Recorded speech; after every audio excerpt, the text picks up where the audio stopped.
Hoje, o nosso painel, hoje à noite, leva o nome do nosso evento, por um direito do trabalho negritado, transversalizado e efetivamente protetivo. Eu sou Ange Miron, sou servidora da Justiça do Trabalho, mãe, tenho algumas pesquisas acadêmicas também na área da sociologia, que é onde eu me aproximo agora, e participo do grupo do GPTC há algum tempo. Sou aluna da Valdete e sempre aprendendo.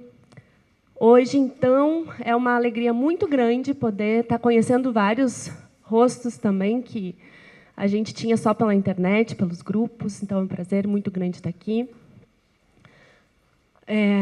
O título de hoje, como eu falei, vai nos unir, então, por esse direito do trabalho negritado, transversalizado e protetivo, e que não é só uma provocação acadêmica, é também um chamado urgente para que o direito do trabalho seja repensado a partir das experiências concretas de quem mais precisa da sua proteção. Quando a gente fala do direito do trabalho negritado, a gente dialoga diretamente com essa obra hoje que a Helena e o Jorge trouxeram para a gente, organizada, que vai nos convocar a romper com essa neutralidade racial que nos universaliza enquanto sujeitos, e da transversalização que nos convoca a compreender que essas opressões elas não operam de forma isolada. E, dentro do último artigo, inclusive, que a Helena escreve, coautora desse livro, que ela fala da filosofia Ubuntu, eu sou porque nós somos, né? Então, hoje a gente está aqui para compartilhar essa nossa humanidade, e por isso eu convido a compartilhar essa humanidade que a gente já começou ontem com música. Hoje eu não vou cantar, mas vou chamar, então, com muito carinho e admiração, a Helena Pontes dos Santos, mestranda em Direito do Trabalho pela Faculdade de Direito da Universidade de São Paulo, especialista em estudos afro-latino-americanos e caribenhos pelo Clássico, e em Direito do Trabalho pela Universidade de São Paulo, pesquisadora do Grupo de Pesquisa Trabalho e Capital, USP, da equipe de estudos em Direito do Trabalho e História, e do Grupo de Estudos Intelectuais Negras Brasileiras. Bem-vinda, Helena. Agora eu chamo, então, a Regina Estela Correia Vieira, best da minha filha Lavínia já, professora de Direito da Escola Paulista de Política, Economia e Negócios da Universidade Federal de São Paulo, doutora, mestre e bacharel em Direito pela Universidade de São Paulo, realizou estágio de pesquisa doutoral, vamos ver, no Centro de Pesquisas de Sociologia e Política de Paris, na equipe de Gênero, Trabalho e Mobilidades, pesquisadora do SEBRAP, integrante da pesquisa Who Cares? Rebuilding Care in a Post-Pandemic World, reconstruindo o cuidado depois de um mundo pandêmico.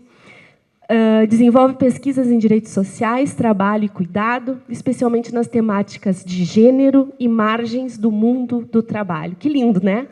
Quanta coisa boa que a gente vai poder falar aqui hoje.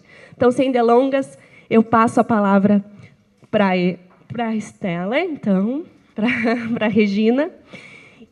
Tanto faz, eu também sou Ange Catiúcia, tanto faz, podem me chamar de qualquer um. Passo, então, para ti, seja bem-vinda, e muito obrigada. Vai ficar uma fala de 30 minutos para cada, e depois a gente vai abrir para perguntas. Se a gente conseguir cuidar o tempo, vai ser ótimo.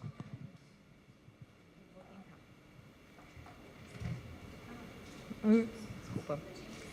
Bom, muito obrigada. Boa noite. Agradeço a apresentação. Vou fazer primeiro agradecimentos à Andy pela mediação da mesa, ao convite.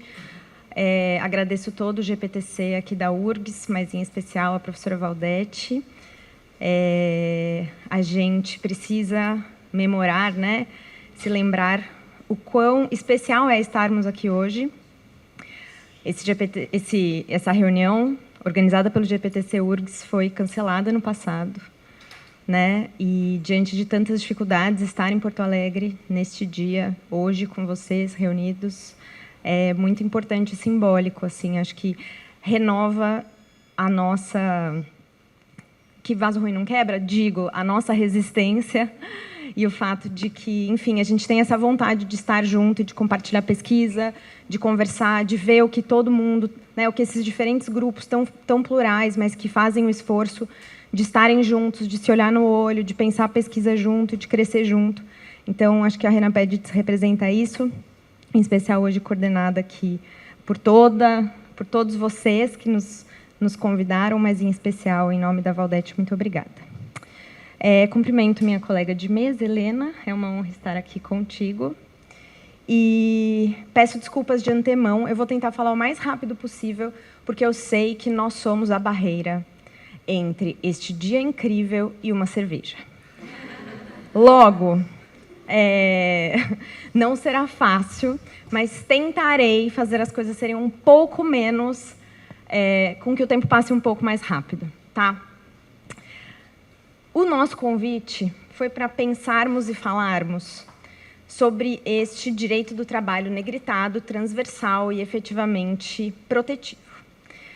Por óbvio que a gente tem um lançamento, e talvez a pessoa que esteja pensando e encabeçando a lógica do direito do trabalho negritado nesta mesa, não serei eu a falar sobre isso, e estou ansiosíssima para ouvir Helena falar sobre essa construção. Por isso, eu me foquei e fiquei pensando, na verdade, no que Valdete queria dizer quando ela propôs um transversal. O que é esse transversal, né?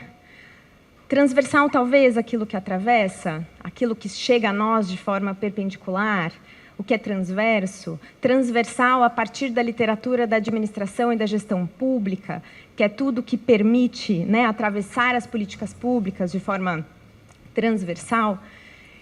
Mas eu cheguei à conclusão de que pensar o direito do trabalho ontem, o direito do trabalho de hoje e o direito do trabalho do amanhã é ser atravessado por diversas questões, reflexões e dúvidas. Afinal, o tempo é esse senhor que nos atravessa de uma forma dilacerante, né? Falei da pandemia aqui, e é isso. Passado, presente e futuro se unem, se reúnem, e muito mais que isso, né? Talvez espiralem nesse aconteceu, acontece e acontecerá. Esse é o mote que está muito na minha cabeça, porque eu assisti recentemente a peça Lei Tempestade, que conta a história. Já assistiram? Sabem que peça é essa? É uma peça organizada pela Andréa Beltrão. Ai, eu estou me sentindo nanica aqui, então eu vou tentar fazer assim. É uma peça... Sério. É um gnomo de macacão. A Lei de Tempestade é uma peça da Andréa Beltrão, atualmente em cartaz em São Paulo, mas já correu o Brasil e correrá, que conta a história da Mércia Albuquerque, uma advogada pernambucana, formada na FDR, melhor faculdade, em 1961, tendo defendido mais de 500 presos políticos entre os anos 60 e 70 no Nordeste. A história dessa mulher nos atravessa de uma forma muito expressiva, ainda mais depois de tudo que aconteceu, depois da semana passada e de tudo que vai acontecer, e continua acontecendo e nunca deixou de acontecer, e vai acontecer de novo. Ela revive tudo isso e ela nos lembra, pensar a ditadura militar, pensar numa mulher que aguentou aqueles gafanhotos milicos, que defendeu cada estudante e cada mãe que bateu a porta dela para pedir alguma informação sobre seu filho preso, torturado, desaparecido. Ela convida a gente a pensar a atualidade, pensar o que é passado e pensar o que é futuro. Nessa transversalidade de um passado que nos bate a porta o tempo todo e que é hoje, ontem e amanhã, nesse movimento transversal que a Valdete propôs, eu queria passar por 3 pontos no dia de hoje. Primeiro, um diagnóstico do tempo para o direito do trabalho. Segundo, como eu uso a minha pesquisa, eu, Regina, professora, pesquisadora, para pensar nos passos que a gente precisa dar. E, em terceiro lugar, buscar uma proposta desse direito, desse por um direito, que é o título da mesa. Primeira parte, esse tempo do direito do trabalho. Eu sei que a gente já ouviu Ricardo Antunes, a gente ouviu muita gente extremamente relevante que pensa esse tempo no capitalismo, mas fato é que a gente está vivendo um momento, mais um momento, em que o capitalismo se depara com a sua tendência à crise, neste século XXI, que, somado às questões ambientais, deixa cada vez mais claro o caráter desse sistema de ser autofágico, segundo Mesaros, de metabolismo antissocial, segundo Antunes, um capitalismo canibal, segundo a Fraser, ou segundo quem quer que vocês queiram se referenciar. E não é mais a gente que está reafirmando a teoria marxiana nesse ponto, mas são os bilionários que perceberam que não tem mais planeta para todo mundo. E já perceberam há algum tempo. Se não tem planeta para todo mundo, não dá para manter. Se não tem planeta para todo mundo, não dá para manter as coisas como estão. Para manter o modo de produção em que a gente vive, fingir ou falsear ou trabalhar com a ideia de que todo mundo tem direitos já não é mais tão interessante.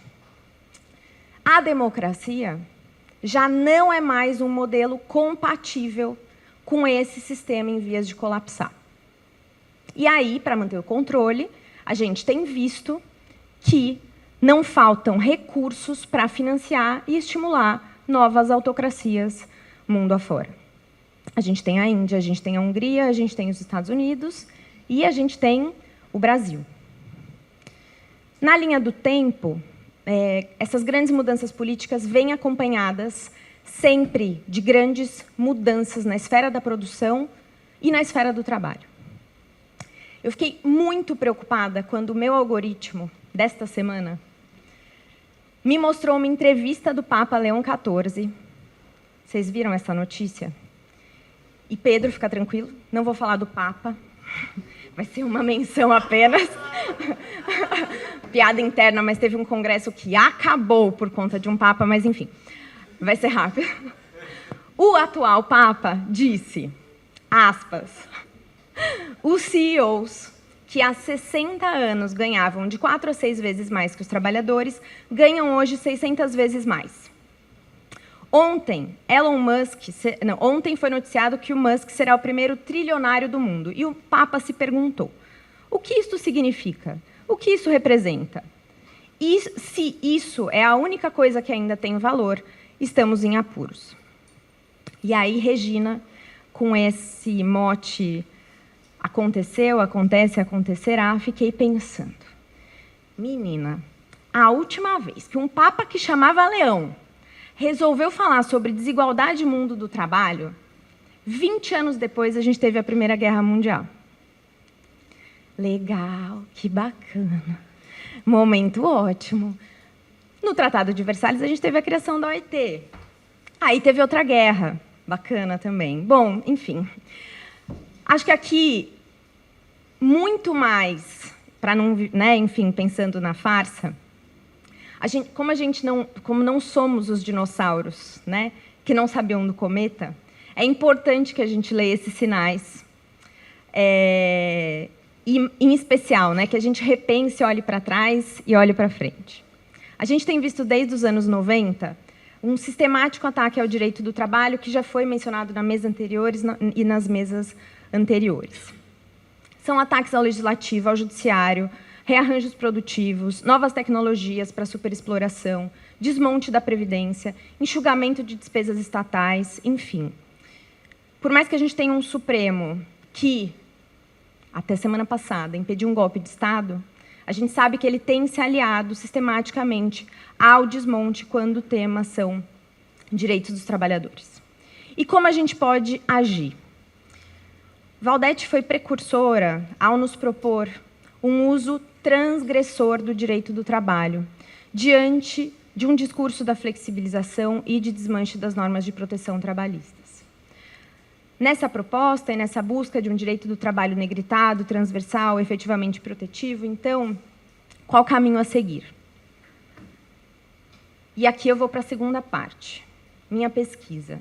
Como eu uso para pensar em passos. Minha pesquisa é sobre cuidado, né? Tem sido, nesses últimos anos, desde o doutorado. E a escolha pelo tema é uma escolha justamente por olhar para as estratégias de quem nunca teve proteção trabalhista. Para um trabalho que é chamado de tudo menos de trabalho. Para mim, é esse locus privilegiado de compreender o que ficou fora e para talvez recriar um novo dentro que não seja um dentro tradicional.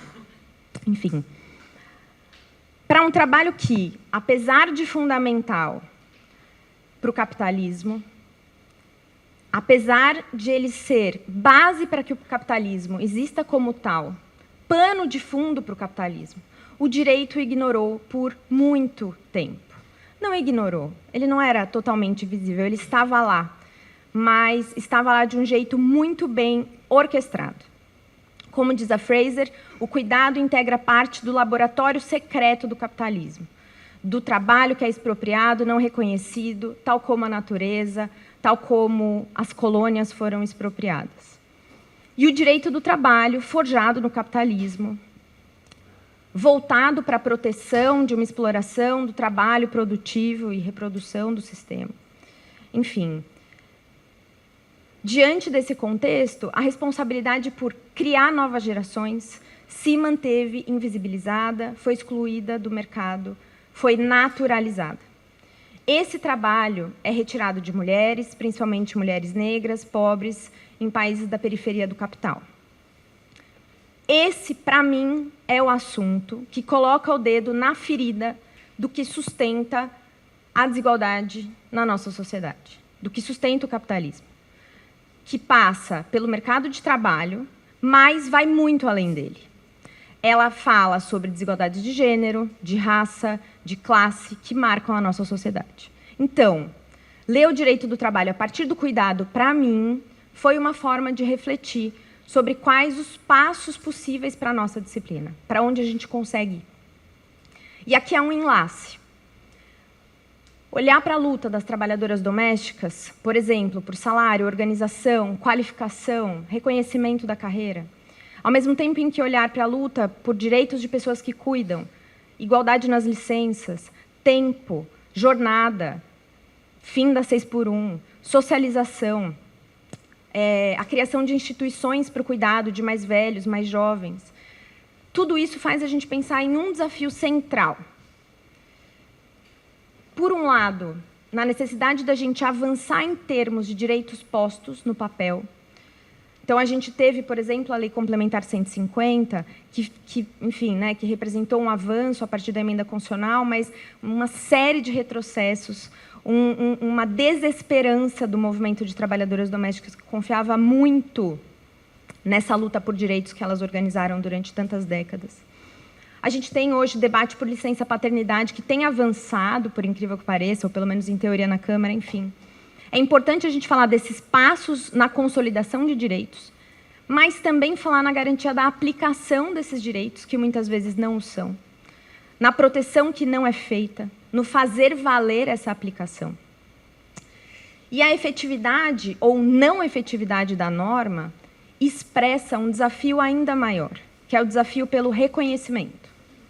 Reconhecer passa por compreender a heterogeneidade do cuidado.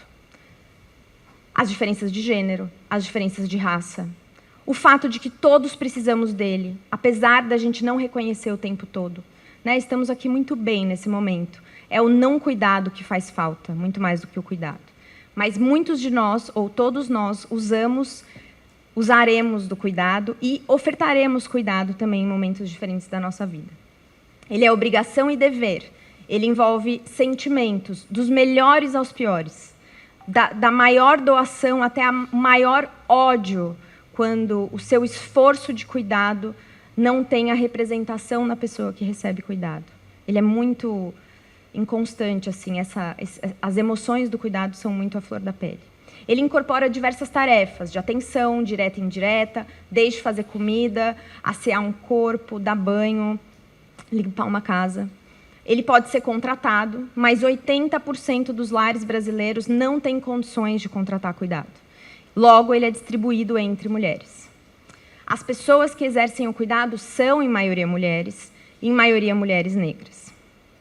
Muitas o fazem de forma não remunerada, muitas de forma remunerada, e a maioria de forma remunerada e não remunerada. O que subjaz aqui é a invisibilidade e a falta de reconhecimento do cuidado como um trabalho digno que precisa estar na superfície da organização da sociedade. Portanto, não é mais possível pensar na sociedade, a economia, o direito do trabalho, sem pensar cuidado na minha análise.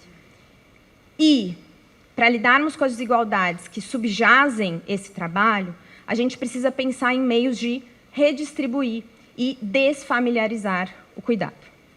Isso é central para que a gente encare o mar de trabalho, como diz a Nádia Guimarães, não remunerado que sustenta o capitalismo. A gente precisa tomar o cuidado como um bem público. E isso é urgente. E aí nosso trabalho, né? Nossa reflexão. Refundar o direito do trabalho a partir de novos referenciais, novas epistemologias, a partir do cuidado, a partir de novas cosmovisões, como disse a Bárbara ontem, né? A Helena vai dizer hoje, enfim. No meu caso, refundar o direito do trabalho com base no cuidado, numa ideologia não mais centrada no individualismo, no empreendedor de si mesmo, mas sim a partir da interdependência, dos vínculos, dos afetos, sobre o que Valdete, né, essa crítica à independência que está no cerne, a ideologia da independência que está no cerne do direito do trabalho, sobre a qual ela já nos dizia. Enfim. O mito fundante da humanidade, esse ser humano robesiano, que está no estado de natureza e opta pelo contrato social, era, na historinha que nos funda, um homem adulto independente. Esse homem original, plenamente capaz, autossuficiente, inaugura a aniquilação do cuidado do subconsciente desta humanidade no capitalismo. Não sou eu, é Butler. Esse é o mito fundante do direito, do contrato social. E é esse mito que precisa ser destruído, questionado, para ser mais fofa.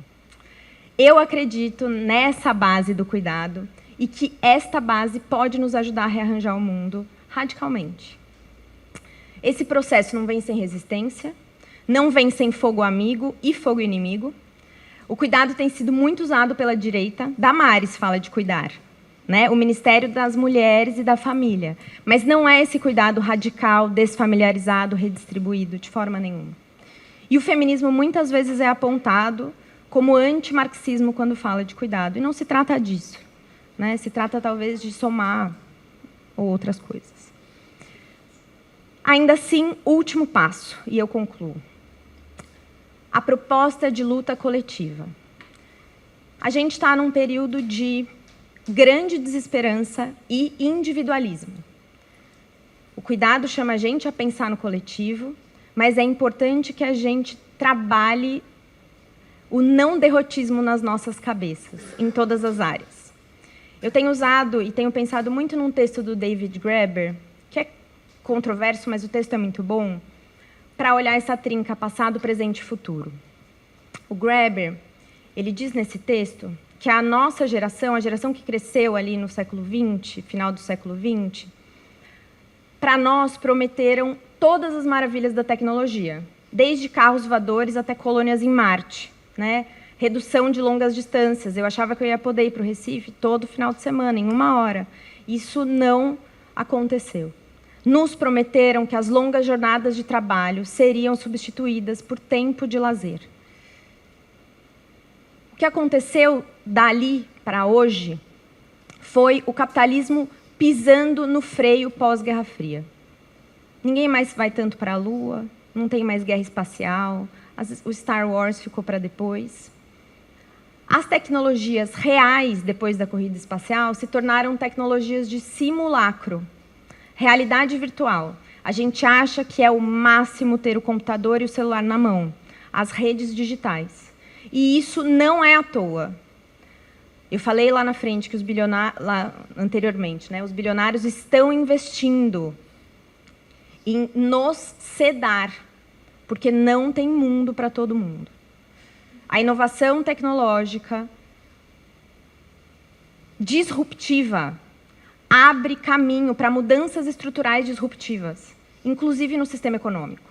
E tudo que o capitalismo não quer são mudanças, inovações disruptivas, porque essas inovações desafiam a estrutura.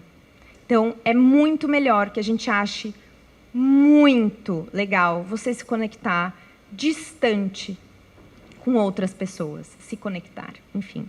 Querem fazer a gente acreditar que a gente está perto quando a gente está longe, quando a gente se mantém distante. E isso gera frustração, afastamento e derrotismo. Mas, de novo, passado, presente e futuro. Há poucos anos, há poucas décadas, nos diziam que era o fim da história. E, mais uma vez, a gente está diante de outro fim da história. No passado, a gente aprendeu a não acreditar nessa ladainha. Jorge é um dos que sempre repetia isso. E é preciso que a gente volte a investir, portanto, em sonhos. Que a gente volte a investir nessas novas tecnologias para o direito também, que sejam disruptivas. Em pensar para além, para onde a gente pode ir, como a gente pode recriar, refundar uma sociedade. O cuidado, para mim, é um dos motes para isso. Né? Deixar de olhar para o umbigo e olhar para o fato de que a gente se interconecta o tempo todo e precisa do outro o tempo todo. Mas é possível fazer isso de várias formas.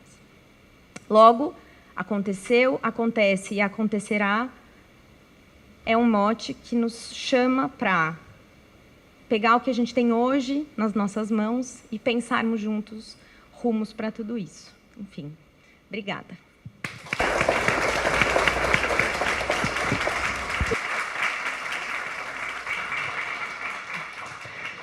Tempo. É isso. Helena, já não tomando mais tempo, passa a palavra. Pode testar.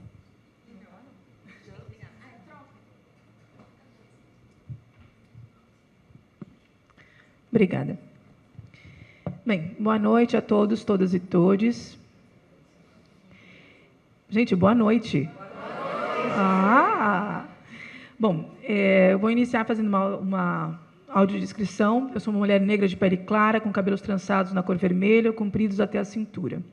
Estou vestindo um vestido amarelo, com estampa preta, branca, laranja, vermelha, com tridentes, símbolo de pomba-gira por todo ele.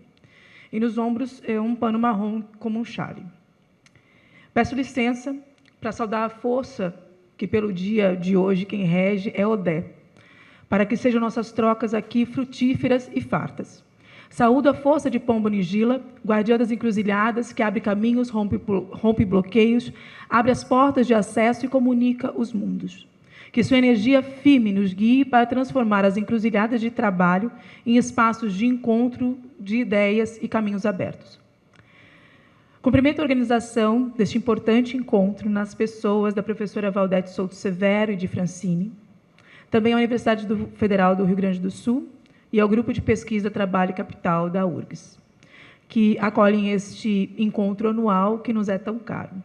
Agradeço a mediação da colega Andy e a companhia da minha querida amiga Regina Stella, de quem eu sou admiradora, mas também sou, e devo aqui pontuar, devedora pelo incentivo, estímulo e apoio constante, além do fato de me ser efetivamente um exemplo. Eu não conseguiria começar sem tratar da imensa alegria que é estar aqui, e isso em sentidos variados. O primeiro, participando deste painel, cujo nome é o tema central do próprio evento. É uma responsabilidade imensa para qualquer um, que dirá para mim que me construí academicamente através dos encontros de ideias, parcerias e amizades travadas através dessa rede da Renapédites. Meu primeiro Renapédites foi em 2018, em São Paulo. De lá para cá, o Renapédites é tão importante para mim que eu passei a marcar minhas férias nesse período. Segundo, está em Porto Alegre. Vindo para cá, no aeroporto, eu estava me lembrando que a primeira vez que eu viajei de avião, eu vim para Porto Alegre. Eu vim para Porto Alegre, era 2002, e eu vim para o Fórum Social Mundial. Eu acreditava em muitas coisas que hoje eu não acredito. Eu defendia ideias que eu não sei se eu defendo mais, com o orçamento participativo, com o fito de radicalizar a democracia. Mas eu ainda acredito, e por isso eu vim em 2002, e por isso eu venho agora, que um outro mundo é possível. Não por utopia, mas porque é preciso existir mais do que viver e morrer de tanto trabalhar nessa desgraça desse sistema, que é máquina de moer gente trabalhadora. Um outro mundo segue sendo possível, mas passou a também ser necessário e urgente. Por tudo isso, já é uma emoção enorme estar aqui. E por isso o meu nervosismo, Pedro.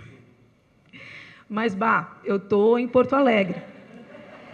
E Porto Alegre é a terra da Helena Machado e do Oliveira Silveira. É a terra de Anita Abad e de Antônio Carlos Cortez, de Nara Helena Soares e Vilmar Nunes. Eu estou na terra do Grupo Palmares. Eu estou na cidade onde nasceu o Dia da Consciência Negra, no Clube Náutico Marcílio Dias, no bairro Menino de Deus, para falar sobre negritar o direito do trabalho.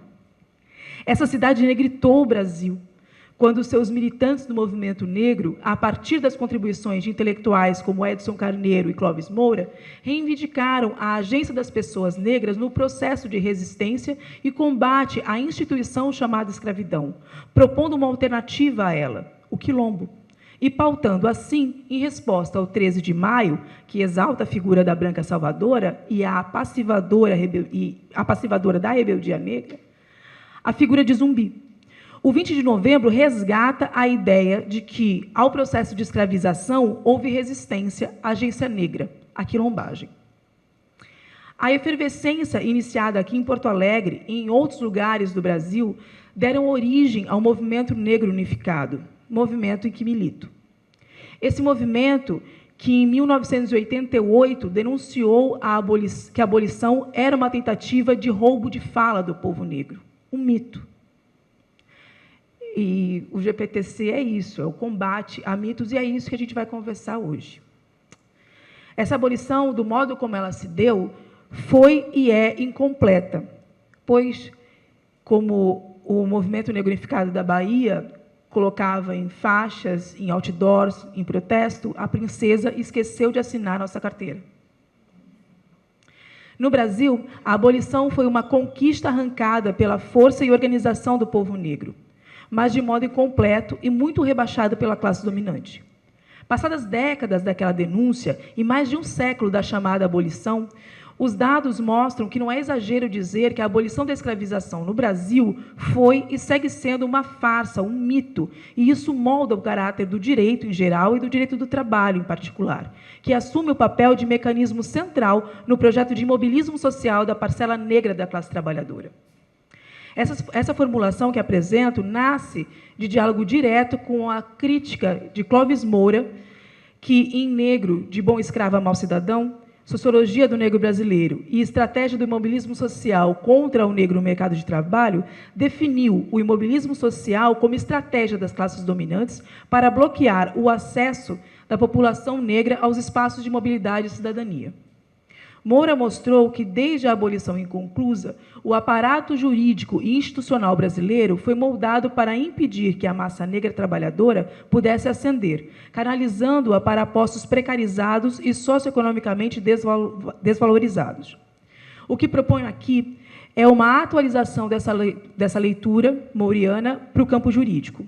O direito do trabalho brasileiro, o qual, apesar de ser conquista da classe trabalhadora, tem sido empregado como mecanismo de legalização desse imobilismo social por conta de exclusões e rebaixamentos impostos ao longo dos anos. A falsa abolição nunca garantiu reparação, não revogou as leis que impediam qualquer avanço social do povo negro.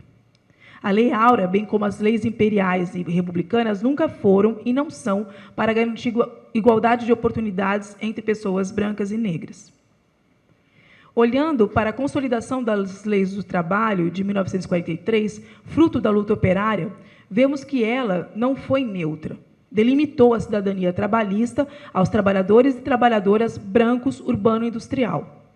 a partir da decisão política de seus autores de excluírem os trabalhadores rurais e as trabalhadoras domésticas. Reconhecido o contexto histórico da CLT de 1943, marcada por um projeto nacional desenvolvimentista seletivo e profundamente racializado, é possível afirmar que sua arquitetura normativa consolidou a cidadania trabalhista como oferta de suborno sistêmico à parte branca da classe trabalhadora. Esta crítica não ignora as conquistas sindicais ou da classe trabalhadora do período, mas denuncia a captura destas pela lógica excludente e eugenista que tornou a exclusão da massa trabalhadora negra parte do próprio pacto protetivo. Essa exclusão não foi acidente, não foi descuido, foi projeto. Projeto de barateamento estrutural da força de trabalho negra, garantindo meios para a realização da superexploração da força de trabalho no capitalismo dependente, como aponta Rui Mauro Marini. Desde o período escravista, havia uma tendência em restringir negras e negros a certos trabalhos, de modo empírico, e no pós-abolição, de modo racionalizado, com áreas de ciência. Assim, ao longo dos anos, como coloca Moura, tudo aquilo que representava trabalho qualificado, intelectual, nobre, era exercido por uma minoria branca, ao passo que todo subtrabalho, o trabalho não qualificado, braçal, sujo, mal remunerado, era praticado pelos escravos, inicialmente, e pelos negros livres após a abolição. Como nos lembra também o próprio Moura, o imobilismo nunca foi absoluto. Ele sempre foi tensionado pela resistência negra, com respostas à reserva de mercado, como a organização de trabalhadores negros nos cantos em Salvador, quilombos, greves, rebeliões, sindicatos, o movimento negro unificado, as trabalhadoras domésticas lideradas por Laudelina de Campos Melo, as mães das vítimas do terrorismo estatal. Vejamos o que os dados apontam sobre esse imobilismo social em nossa realidade. A renda média, em 2023, do trabalho de pessoas negras correspondia, em média, a 58,3% da renda das pessoas brancas. A hora trabalhada de uma pessoa branca valia 67,7% mais que a de trabalhadores pretos e pardos. Enquanto negros recebiam 13,70 em média, os brancos recebiam R$ 23. Em 2023, 87,8% das vítimas por intervenção policial, em que foi informado o dado raça, eram pessoas negras. Olhando para os dados em relação à desigualdade no mercado de trabalho, verifica-se a persistência de um fosso entre pessoas negras, pretas e pardas, e brancas. A população negra continua enfrentando maiores taxas de desemprego, informalidade, ocupação precarizada e mortalidade pelo Estado, refletindo um cenário de exclusão estrutural. No quarto semestre de 2024, a taxa de informalidade entre pessoas pretas foi de 41,9%. Entre pessoas pardas, 43,5%. Ambas acima da média nacional de 38,6%. Em contraste, a taxa de pessoas brancas, a taxa de informalidade de pessoas brancas foi de 32,6%. No segundo semestre de 2023, 46% dos negros ocupados estavam em trabalhos desprotegidos, como trabalho sem carteira assinada ou trabalho por conta própria, sem contribuição previdenciária. Entre os não negros, essa proporção foi de 34%. Em dezembro de 2023, o Brasil contava com um pouco mais de 6 milhões de empregadas domésticas, dos quais 91,1% eram mulheres, majoritariamente negras, com média de idade de 49 anos. Apenas um terço possuía carteira assinada, recebendo, em média, um salário mínimo. No que se refere, então, à falácia do empreendedorismo, o primeiro ponto a constatar é que não se trata, para trabalhadores negros e negras, de uma escolha, mas, muitas vezes, o único caminho ante o mercado de trabalho racista que lhes mantém presos a cargos menos valorizados socioeconomicamente, apesar da sua essencialidade, como bem colocou a Regina Stella, impedindo-as de atingir o mínimo para a reprodução de sua força de trabalho com alguma dignidade. A proporção de negros empreendedores, empregadores, segundo os dados de 2023, revelam que 1,8% dessas pessoas empregadoras eram mulheres negras, ao passo que mulheres brancas eram 43,3%. Entre homens negros, essa taxa é de 3,6%, enquanto os não negros são 7%. Esses dados demonstram que, bom, o que é ruim para toda a classe trabalhadora, empurrada, por exemplo, para ser pessoa jurídica, é notoriamente pior para as pessoas negras. Quando observamos os valores recebidos pela população negra com a venda de sua força de trabalho, tem-se a nítida percepção de que a superexploração tem estas pessoas como alvo principal. Em 2023, os negros ganhavam, em média, 39,2% a menos que os não negros. Mesmo não comparados os rendimentos médios de negros e não negros na mesma posição e na mesma ocupação, os negros estavam sempre em desvantagem. Entre 2012 e 2022, a renda média de faxineiras, cozinheiras e babás negras correspondiam a 86,1% do ganho dessas mesmas profissionais se fossem sendo brancas, evidenciando uma desigualdade salarial crescente ao longo dos anos. Os dados demonstram, sem necessidade de muita argumentação, a fixação dos negros nas posições socioeconômicas mais precárias. Ao contrário do que apregoaram alguns sociólogos, a herança da escravização não está no povo negro, que se inferioriza, mas nas classes dominantes, que, com seus valores racistas e escravocratas, que manejam a fim de barrar qualquer possibilidade de reordenamento social que nos eleve a uma democracia racial verdadeiramente. O que passa por uma necessária mudança na chave de como interpretamos, inclusive, as proteções juslaborais. Vejamos o caso das domésticas. Seguiram décadas sem direitos, que somente foram conquistados pela luta que vai de Laudelina de Campos Melo a Benedita da Silva, não tendo, até hoje, alcançado as diaristas. O resultado é que, mesmo a legislação trabalhista proibindo expressamente a discriminação racial nas relações de trabalho doméstico, ainda impera a exclusão das diaristas do emprego doméstico, pela terceirização, como também há a exclusão pela terceirização, pela complacência com combate e penalização da informalidade juridicamente tolerada, pela fragmentação do mercado de trabalho racializado que dificulta a organização coletiva, como ocorre no caso da limpeza urbana e do asseio e conservação, por exemplo. Tudo isso leva à reprodução de desigualdades estruturais que atingem de forma desproporcional a população negra. O que explica os legisladores e os juristas terem considerado o trabalho de seguranças em instituições bancárias e de asseio e conservação nos empreendimentos em geral como atividade meio, quando é impossível que essas empresas funcionem sem esses trabalhos, que não uma mentalidade racista. Não só herdamos, como renovamos até os dias atuais a visão escravocrata que falta com respeito e desvaloriza essas pessoas trabalhadoras e suas atividades.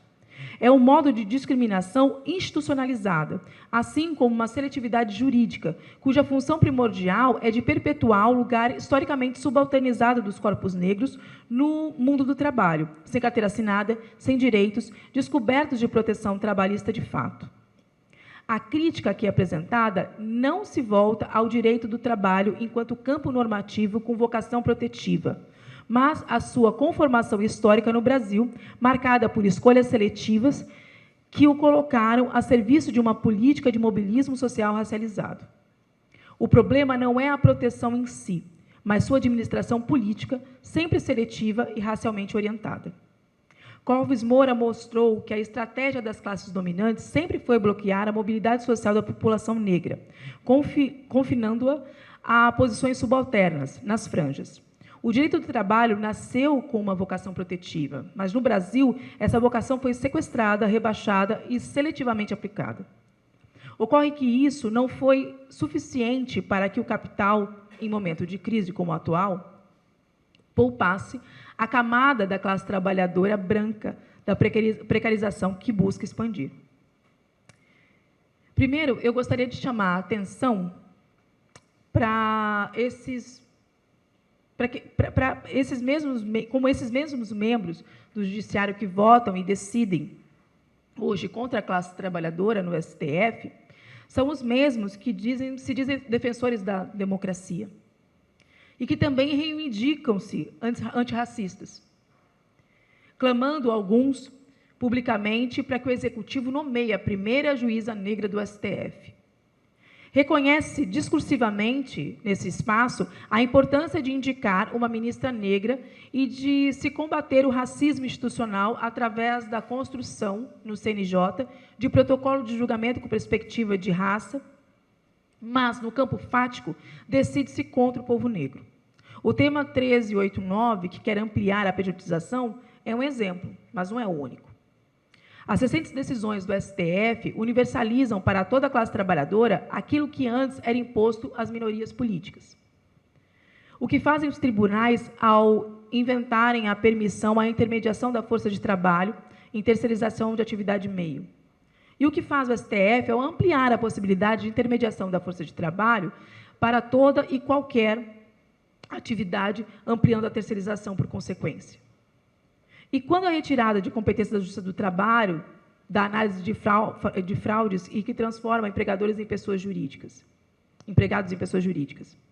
Para além de dialogar com a perpetuação do ato de não assinar nossa carteira de trabalho, vez que os primeiros e os mais atingidos são a porção negra da classe trabalhadora, essas decisões falam muito sobre a crise de compromisso coletivo que enfrentamos, como ouvi de Márcio Túlio Viana no mês passado, e de solidariedade de classe.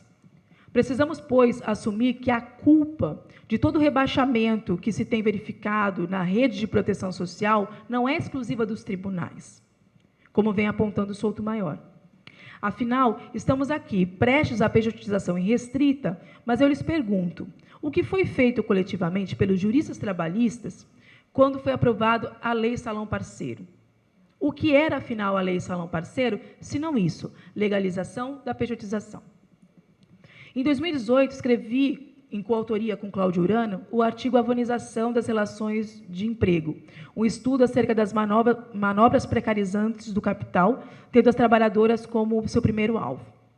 E eu apresentei no Renapeds de Minas, inclusive. Em tal texto, apontávamos como a Lei Salão Parceiro comprovava como as perversidades jurídicas são primeiro testadas sobre os corpos das minorias políticas, mulheres, pessoas negras, LGBTQIAPN+, e outros, naturalizadas antes de serem aplicadas a toda a classe trabalhadora. Em outro artigo, aprofundei a análise tratando da seletividade da comoção pública diante da perda de direitos trabalhistas, o que Cida Bento chama de indignação narcísica. Só quando atinge os brancos, os homens, a perda parece importar a burocracia sindical, criticada pela autora. No caso do salão parceiro, a legislação criou a figura do profissional parceiro, mascarando relações de emprego sob o verniz de autonomia contratual, prevendo, vejam só, que pessoas jurídicas, trabalhadores pejotizados, pudessem ser assistidos por sindicatos profissionais. Expôs o uso cínico da linguagem jurídica para legitimar fraudes trabalhistas. Qual o enfrentamento contundente e coletivo ante esse absurdo? E por quê?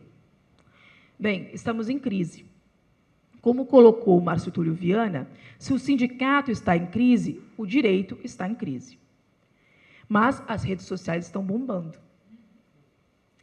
E segue sua exposição sobre a crise do compromisso com a coletividade e individualismo, expondo que a lógica da rede é o que a faz bombar. E a lógica da rede é a lógica do não compromisso.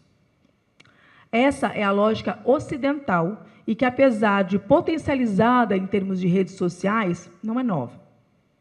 Daí emerge a minha proposta. Se o direito do trabalho está em crise, se o sindicato está em crise, por que não seguimos no contrafluxo da ordem ocidental individualista e que chega ao ponto de não tratar os direitos trabalhistas como que são, essencialmente coletivos? E, nesse sentido, o que atinge uma pessoa trabalhadora atinge a todas. Ubuntu. Tudo o que apresento nos aponta que estamos em um momento especial, único, propício para pensarmos em deixar de resistir somente, mas apontar a necessidade de refundar o direito do trabalho. E aqui eu quero começar evocando o poeta Arlindo Cruz, que fez sua passagem de volta ao Orum, o mês passado, mas que nos deixou um recado que cabe como uma luva à nossa luta. Se a gente nota... Eu não canto, hein? Então, é isso. Se a gente nota que uma só nota já nos esgota, o show perde a razão. Mas iremos achar o tom, um acorde com um lindo som e fazer com que fique bom, outra vez, o nosso cantar. O show tem que continuar. Se para Arlindo Cruz o show não pode parar, para nós que usamos o direito do trabalho como ferramenta de proteção de trabalhadores e trabalhadoras, o direito do trabalho também não pode deixar de ser visto em todo o seu potencial transgressor. A proposta de refundação do direito do trabalho, aqui apresentada, é, antes de tudo, uma crítica anticapitalista que reconhece o direito como um campo de disputa, sem a pretensão de salvá-lo de sua contradição estrutural, e sim o manejar para tensionar seus limites. Mas, e aqui está a nossa encruzilhada, ele não pode continuar como está, servindo de instrumento para legalizar o imobilismo social do povo negro, maior parte da classe trabalhadora brasileira. Ele só tem razão se acharmos o novo tom. Refundar o direito do trabalho a partir da resistência negra, da quilombagem, das encruzilhadas de raça, classe, gênero, sexualidade e capacidade, para que ele volte a ser um acorde bonito, de dignidade e proteção, como entoa há tantos anos referenciais aqui presentes, como a nossa anfitriã. Por isso, quando eu falo em refundação do direito do trabalho, não proponho o seu abandono. Pelo contrário, reconheço que ele nasceu com vocação protetiva, mas que foi sequestrado e aplicado seletivamente. Refundar significa radicalizar essa vocação protetiva, universalizando-a e reconstruindo-a a partir da perspectiva negra, que é a chave para que a proteção alcance todas as pessoas trabalhadoras, reencantando-o em todo o seu potencial. Não se trata de lançar uma pedra fundacional, como manda a tradição judaico-cristã. Eu não quero saber de Pedro. Trata-se de lançar a pedra de Exu, hoje capaz de matar o pássaro ontem, o pássaro da exclusão e da morte de corpos trabalhadores outrificados. Trata-se também de reconhecer que a morte planejada e tramada em alguns escritórios de contencioso trabalhista e por lobistas não é o fim, desde que o axixê seja providenciado. A metáfora do axixê, aqui utilizada, não representa a negação do direito do trabalho, mas o seu reencantamento. Como nos ensina a cosmovisão afro-brasileira, a morte não é o fim, mas o portal de renascimento.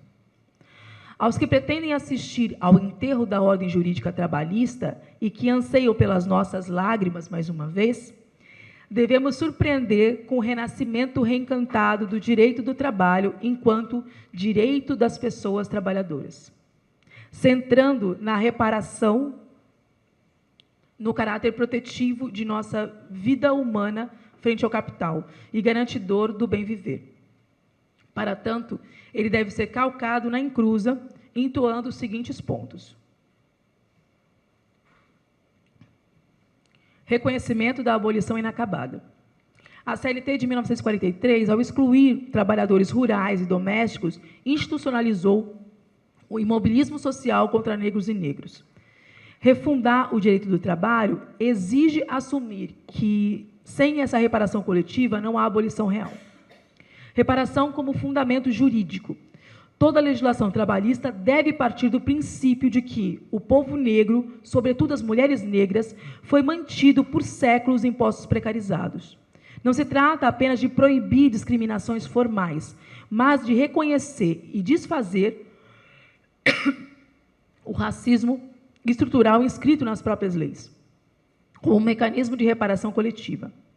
Esse precisa ser o fundamento do direito do trabalho, superando o discurso do mal menor, que sempre exclui negras e negros da proteção dos direitos sociais, como se deu com a terceirização da atividade meio e hoje com os entregadores e demais trabalhadores de plataforma. Revogação integral da legislação precarizante. A reforma trabalhista e outras leis, como a da terceirização, ampliaram para toda a classe trabalhadora o fardo histórico antes imposto à população negra.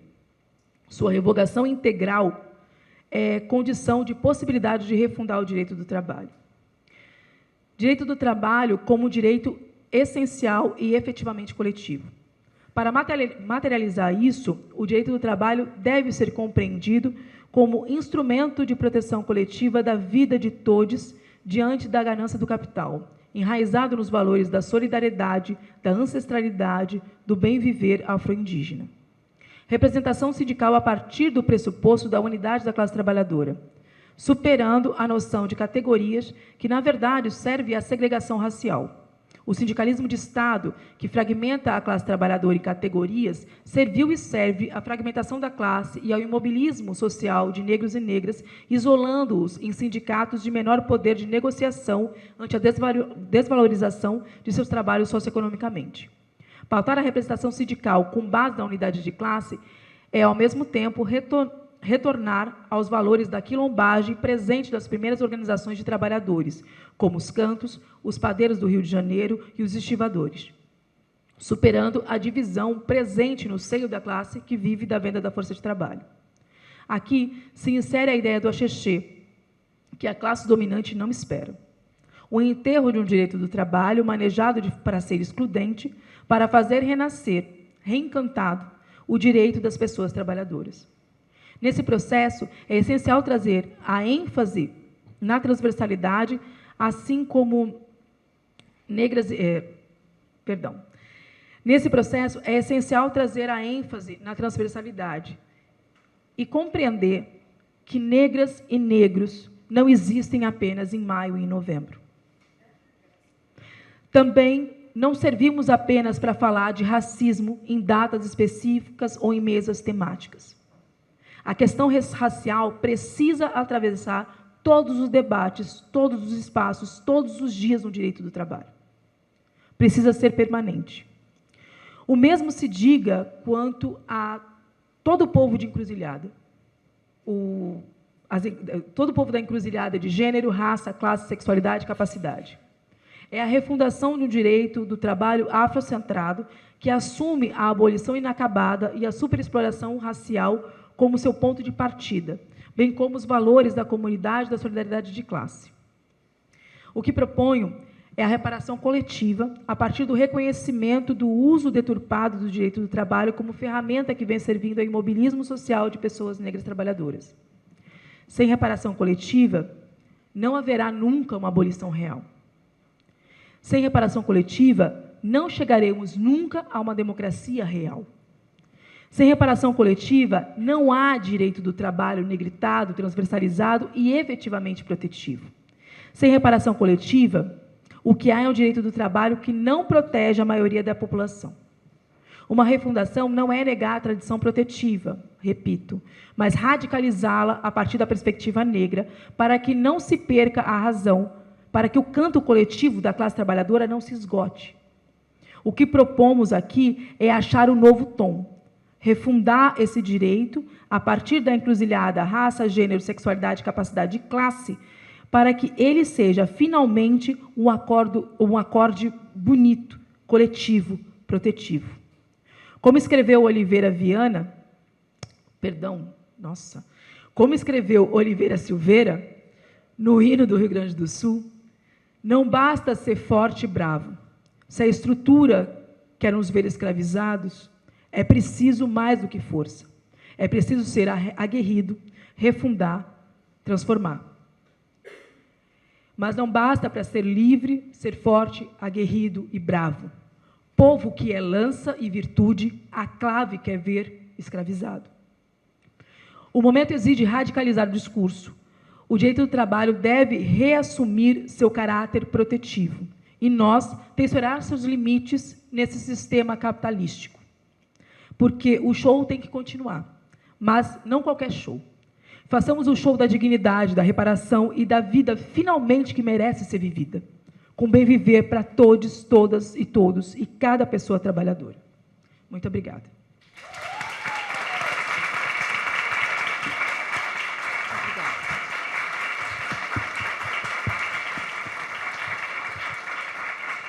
O direito negritado nos dá a primeira nota, que nos dá o tom para começar essa transformação coletiva por ele. É a ponta dessa transformação e inovação. Nesse tempo, senhor do tempo, que, por ser tão inventivo, né, nos traz a possibilidade de estar aqui hoje, pensando nesse mundo não utópico, mas um mundo efetivo, por tantos caminhos que essas duas mulheres fortes, maravilhosas, trouxeram aqui para nós. Que presente! Eu disse que ia ser lindo, só não sabia que ia ser tão bonito. Ouvir e poder me reconhecer nelas e me sentir uma só aqui, né? Em tantos afetos compartilhados, mas mais do que isso, nessa força estranha que nos move. Muito obrigada, gente. À noite, agora, é lá no Matita. Nós vamos todos para lá. Foi lindo esse painel. E a encruzilhada está aqui para a gente estar logo lá. Eu espero vocês, todos.